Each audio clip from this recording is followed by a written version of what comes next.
I'm Barb Melmeister. I'm a registered dietitian here in Tampa, Florida.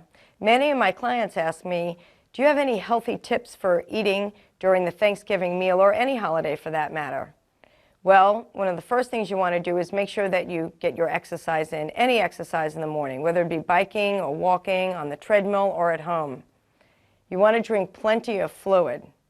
You want to bring some really good hors d'oeuvres with you, maybe some raw almonds or some olives.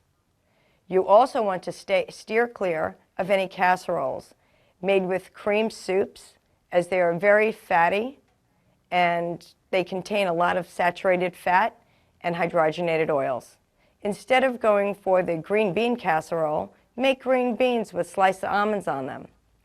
You can always have the turkey, and remember that the portion sizes for mashed potatoes and stuffing is a ½ cup each. Better yet, instead of having the mashed potatoes, why don't you have a half a baked potato or half a baked sweet potato?